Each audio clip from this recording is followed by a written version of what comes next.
एक बार धर्मराज युधिष्ठिर द्वारिकाधीश श्री कृष्ण से कहते हैं, हे जगदीश्वर, मैंने अश्विन कृष्ण एकादशी अर्थात इंदिरा एकादशी का सविस्तार वर्णन सुना। अब आप कृपा करके मुझे अश्विन अर्थात क्वार माह के शुक्ल पक्ष की एकादशी के विषय में भी बतलाइए। इस एकादशी का क्या नाम है तथा इसके व्रत का क्या विधान है? इसका व्रत करने से किस फल की प्राप्ति होती है?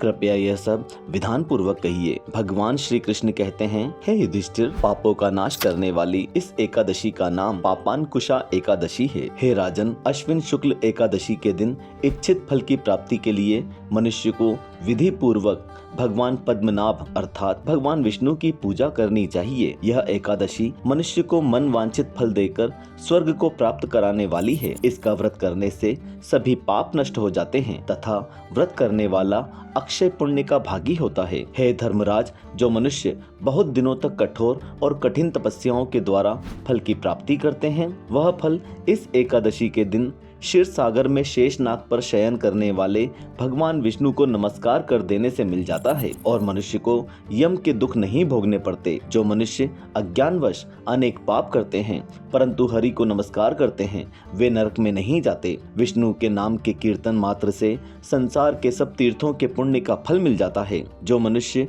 शांग धनुषधारी भगवान विष्णु की शरण में जाते हैं, उन्हें कभी भी यम की यातना नहीं भोगनी पड़ती। जो मनुष्य वैष्णव होकर शिव की और शैव होकर विष्णु की निंदा करते हैं, वे अवश्य नरक वासी होते हैं। सहस्त्रों वाजपेय और अश्वमेध यज्ञों से जो फल प्राप्त होता है, वह एकादशी के व्रत के 16वें भाग के बराबर भी नहीं होता है। संसार में एकादशी के बराबर कोई पुण्य नहीं है। इसके बराबर पवित्र तीनों लोकों में कुछ भी नहीं। इस एकादशी के बराबर कोई व्रत नहीं।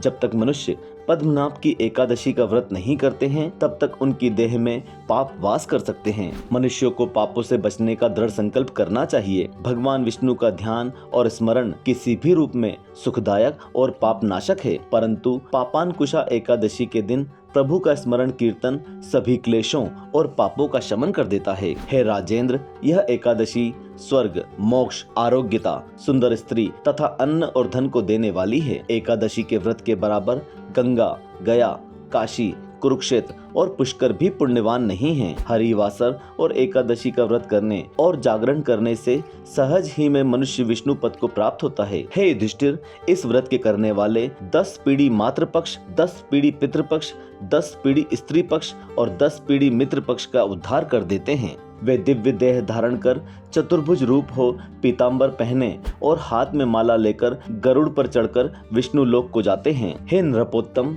बाल्यावस्था, युवावस्था और वृद्धावस्था में इस व्रत को करने से पापी मनुष्य भी दुर्गति को प्राप्त न होकर सद्गति को प्राप्त होता है। अश्विन मास की शुक्ल पक्ष की इस पापांकुशा एकादशी का व्रत जो मनुष्य करते हैं, वे अंत समय में हरि लोक को प्राप्त करते हैं तथा समस्त पापों से मुक्त हो जाते हैं। सोना, तिल, भूमि, गौ, अन्न, जल, छतरी तथा जूती दान कर देने से मनुष्य यमराज को नहीं देखता। जो मनुष्य किसी प्रकार के पुण्य कर्म किए बिना जीवन के दिन व्यतीत करता है, वो लोहार की मिट्टी की तरह सांस लेता हुआ निर्जीव के समान ही है। निर्धन मनुष्य को भी अपनी शक्ति के अनुसार दान करना चाहिए तथा धन वालों को सरोवर, बाग, मकान आदि बनवाकर दान करना चाहिए। ऐसे मनुष्यों को यम का द्वार नहीं देखना पड़ता तथा संसार में दीर्घायु होकर धनाढ्य, कुलीन और रोग रहित होते हैं। और अब मैं पापांकुशा एकादशी व्रत की कथा कहता हूँ। प्राचीन समय में विंध्य पर्वत पर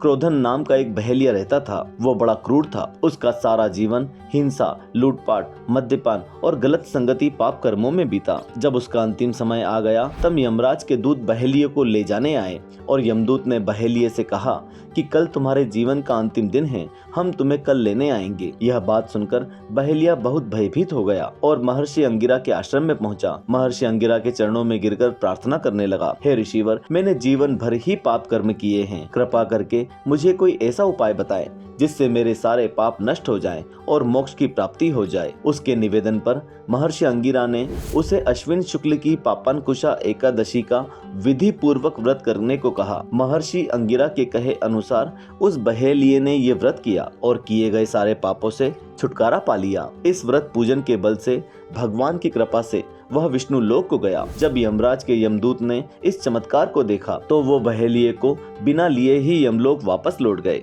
जय श्री कृष्ण। भाई और बहनों, ये थी पापनकुशा एकादशी की पवित्र और पावन व्रत कथा। आपको कथा कैसी लगी हमें कमेंट बॉक्स में कमेंट करके बताएं। साथ ही वीडियो को लाइक कर ज्यादा से ज्यादा शेयर करें। ओम नमो भगवते वासुदेवाय नमः।